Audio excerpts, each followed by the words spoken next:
Hi, my name's John Price, and this is my take on what's called the Landy Convention, especially for intermediate players.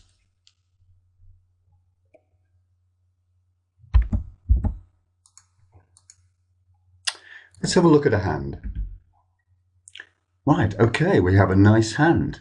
It's got 13 high card points and one extra for the fifth spade. I would call this a 14-point hand. It's also got a singleton in diamonds, which may turn out to be really good. And if I can find that we've got a fit between the two of us, me and my partner, then I will reevaluate my hand to take that into account. So, if I had the opportunity to open with this hand, what would I do? Well, it's a 12 to 14-point hand. I'm definitely going to open one spade because that's the longest suit.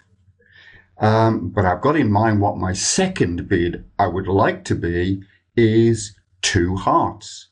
And if I could get that second bid in, that would describe my hand really well. But you know what? Things don't fit in nicely like that. And a very typical thing, especially if you're playing people who play ACOL, then they'll use the weak no trump all the time. And it's so annoying that you had your plans, yet the opponents have come in and bid a weak 1 no trump. So there is a whole set of conventions to try and overcome this annoying 1 no trump by the opposition. And one of the most popular is called the Landy Convention.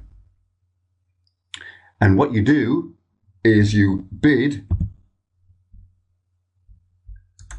2 clubs. And then your partner will alert that, because clearly you're not interested in playing in clubs. You've got spades and hearts, which are delicious. So this is an artificial bid, and therefore your partner must alert this bid. And then the opponents will turn towards their partner, towards your partner, and say, what does this mean? Now your partner will be tempted to say, it's the Landy Convention. Do not say something like that. The Landy Convention is pretty well known, but it has a whole wide variety of different meanings for different partnerships. So, what your partner should do is explain what the bid means. And it means this. Well, the opponents have opened a weak no trump, obviously. So, if you're going to use Landy, then you need to have an opening hand, we did, with at least 5-4 in the major suits. And we had that. That's what sort of makes the hand so very, very good. So your partner, when alerting, when they're asked, not before, would say, my partner has an opening hand with at least 5-4 in the major suits. Now, I would definitely recommend that most of your high card points are in hearts and spades, but that's very woolly, so you can't say that in your explanation.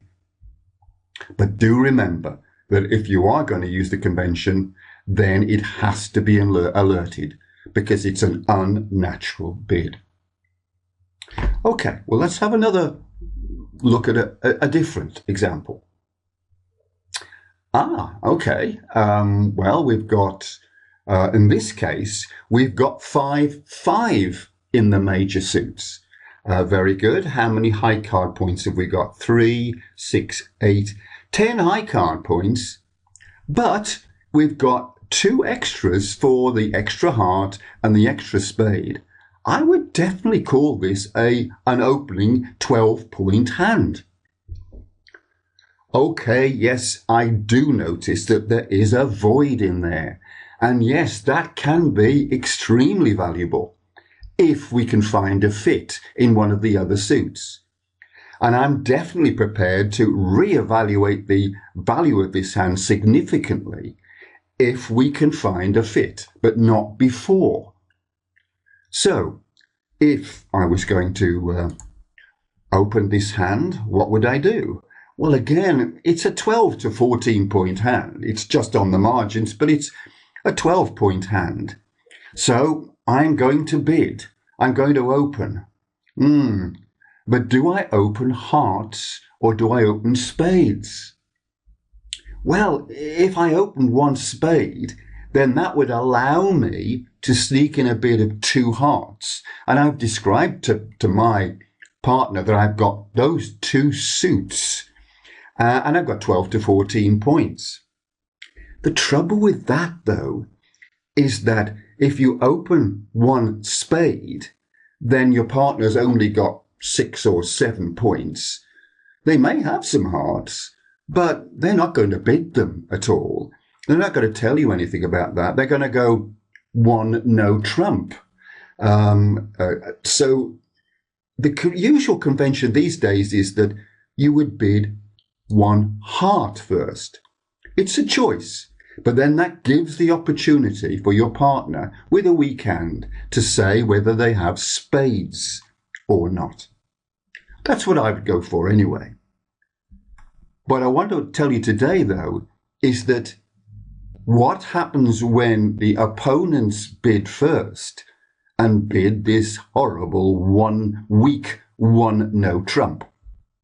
The convention, by the way, works over a strong 1 no trump as well, but the strong 1 no trump doesn't occur all that often, whereas the weak 1 no trump certainly does.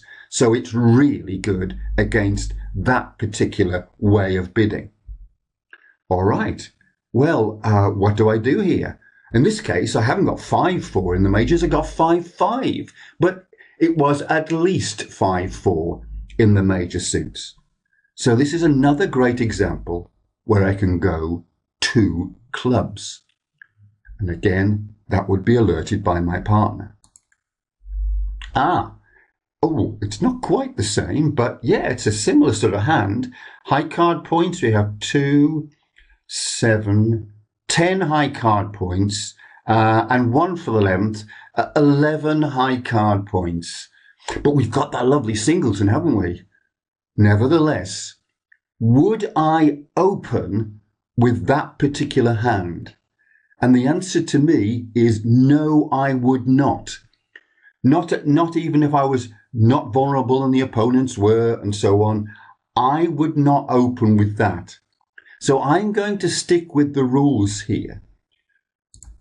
If the opponents had bid 1 no trump, I'm looking and thinking, oh, I've got a 5-4 in the majors. I've nearly got an opening hand. And I'm looking at the vulnerability and maybe I'm feeling, yes, that's favourable to me. Shall I stretch the rules a little bit? Can I sneak this one in? Well, certainly my advice is no. Stick to what you and your partner have agreed. And if you go with me and say you need an opening hand to do it, then stay with that. Now, the Landy Convention has got lots of variations. Some partnerships say we'll use the Landy when we've got a 5-5 or better in the majors. But no restriction at all on how many points you have. They use it with really minimal hands. Okay, well, they can take that risk if they like, but I don't think that's advisable. Another way or another approach to the Landy Convention is to say, well, you could, my partner will have 4-4 or better in the majors. But what they then think is that when you've got only 4 in each of the majors, then you need to have quite a lot of high card points. But then we'll loosen that number of high card points as you go up to 5-4 or maybe 5-5. And with 6-5 in the majors, again, they'll go really low on the amount of high card points you can have. That again is an interesting variation. But at the intermediate level, I would suggest stick to the example I've given you there. And in this case, it doesn't fit the rules, so pass. Oh, well, this hand you can't use the Landy Convention on.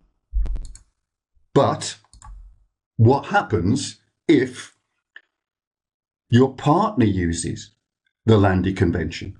Now we have to respond. And we do have to respond because notice the bidding's gone 1-no trump from the opposition. Your partner's gone 2 clubs. You've alerted, well done. And they didn't bother to ask you what it meant because the next opponent passes and now you have to say something.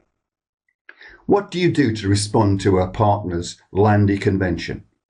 Well, they've described their hand pretty darn well. So I think you've got to be decisive now and decide what you're going to do. 5-4 in the majors? Well, then choose your longest major and bid that.